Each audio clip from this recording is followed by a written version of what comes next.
শুক্রবার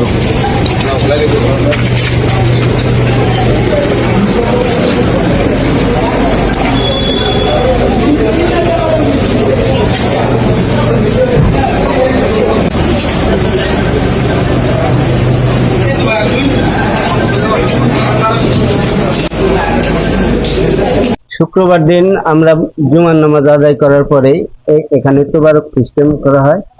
তোবারক বিতরণ এর ইতিমধ্যেই মানে তোবারক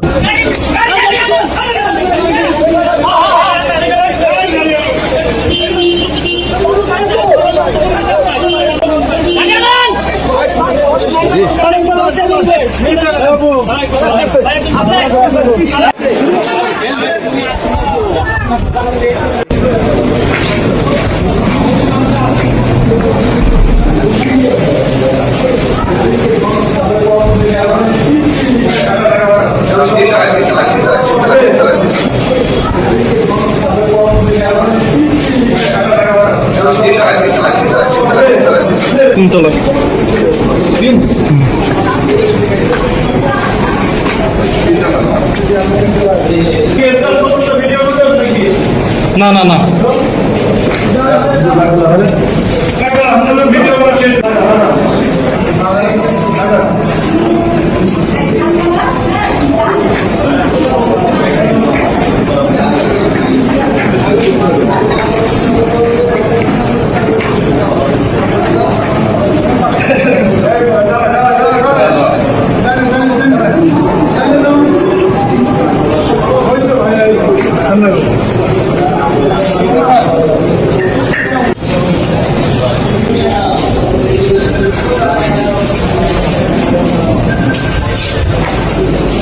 যত না মনে হয়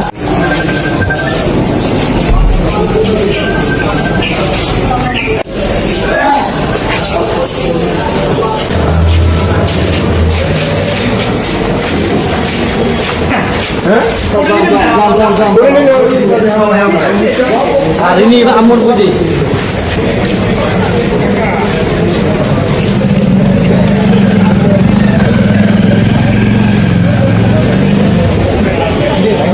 শুরু হয়নি। এর ইতিমধ্যে আমাদের দরবারের দুই মেন গেটে আক্রমণ শুরু হয়ে যায় এবং চতুর্পাশ থেকে ঢেল ছোটাছুটি হয়। তো এক পর্যায়ে উপর থেকে লোক লাফিয়ে যখন আমাদের আক্রমণ করলো, আমরা তখন দৌড়ে ভিতর বাড়ি গিয়ে ওই দোতলায় উঠলাম। দোতলায় উঠে আমরা দরজা লক করে দিচ্ছি, ভিতরে লোকজন এসে আমাদের নিচতলায় আগুন ধরাই দিচ্ছে। আগুন ধরাই দিলে আমাদের ওখানে প্রায় 30-40 জন লোক ছিলাম। ওর মধ্যে একটা ছেলে ছিল, ওই ছেলেটা তার ভাইকে ফোন দিল যে ভাইয়া আমরা মরে গেলাম, আমাদের বাঁচাও। তো তার ভাইয়া বললো কি হয়েছে তোমার? যে আমরা গোয়ালন্দ পাক দরবার শরীফে বাস স্ট্যান্ডের পাশে, আমরা দোতলায় নিচতলায় আগুন ধরাই দিচ্ছে। তখন ওর ভাই হয়তো বা কারো মাধ্যম দিয়ে, আমি সঠিক জানি না, ইতিমধ্যে দেখি রাজবাড়ি থেকে সেনাবাহিনী চলে আসছে। 10-15 মিনিটের মধ্যে সেনাবাহিনী এসে আমাদেরকে উদ্ধার করে। কতক্ষণ ধরে এখানে কি করতেছিল? এখানে প্রায় 1 ঘন্টা তো হবে। 1 ঘন্টা কি কি চলে? অনেক তাণ্ডব চলছে। কতজন লোক ছিল ওনারা? ওনারা ছিল এই গোয়ালন্দর চতুর্পাশেই ওনারা ছিলেন। কেমন লোক হবে? 1 লাখ তো হবেই, 1 লাখ না হলেও 80-90 হাজার হবে। না এত লোক হয়তো ছিল না, আপনি হয়তো ওই সময় ভালো খেয়াল করেন। লোক ছিল অনেক, কিন্তু এত লোক হয়তো ছিল না। আপনারা কয়জন ছিলেন ভিতরে? আমরা এখানে পুরুষ ছিলাম সর্বোচ্চ 200-250, আর মেয়ে ছিল 50-100। আহত হয় কেমন? 150 এরকম ছিল। আহত হয় কেমন? আহত এখন ওই মুহূর্তে তো কেডা কখন সবাই যার যার নিয়ে ব্যস্ত ছিল, সেই পলাই গেছে, সেটা তো সঠিক বলতে পারবে। তবে আহত হয়েছে এবং দরবারের কিছু লোক নিহত হয়েছে। যখন আপনাদের গুরুর লাশটা নিয়ে যায় তখন আপনারা কোথায়? তখন আমরা বাহির। আপনারা উদ্ধার হয়েছেন? টাকা বলেন তো একটু। আমরা জানি না, রাগ যখন এলো আমরা জানি না বাজার নিয়ে ওখানে শুনলাম। আপনি ভিতরে একটা আমার ভিতরে ছাড়া আমার এই পয়সা ভাড়া শুনি আসনি, আমার দিই এক লাইভে রয়েছেন না সেনাবাহিনী?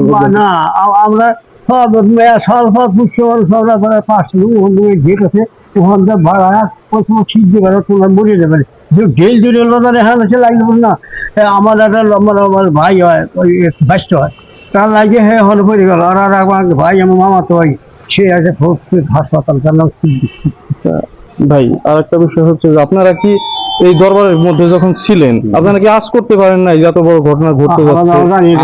আমাদের তো মনে করেন আইনের লোক যেভাবে আমাদের পরিচালনা করছে আমরা সেটা মেনে নিচ্ছি এবং তারা যেভাবে বলছে আমরা ওইভাবেই চলছি। মানে কবরটা নিচে নামাই ফেলছিলেন? হ্যাঁ, এবং গিলাপ চেঞ্জ করছি, তারপরে ওই যে নামটার আচ্ছা, ওই সময় শুক্রবারে আপনার নুরাল পাগলের যে ছেলে ওনার নাম কি? বড় ছেলের নাম হলো নুরসাদ, আর ছোটজন জিলানি। ওনারা ছিল না বাড়ি?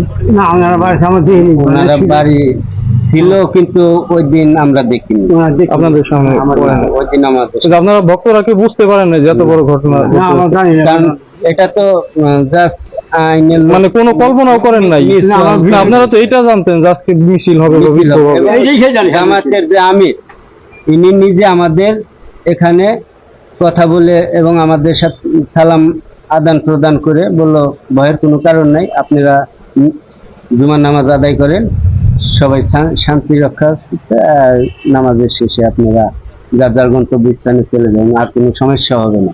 উনি তো আসছিলেন এখানে। জি জি, জামাতের আমির আসছিলেন নুরুল ইসলাম। তারপর আপনারা মানে অভয় ছিলেন মোটামুটি, আপনারা কল্পনা করেন না যে এটা ঘটবে। এটা নিয়ে আমরা কখনো, যখন হামলাটা হলো তখন আপনাদের কি অবস্থা? তখন তো আমরা আতঙ্কিত, তখন তো যান বাঁচানো খরচ, যে যেখান দিয়ে সুযোগ পাইছে ওখান দিয়ে বাড়াই চলে গেছে।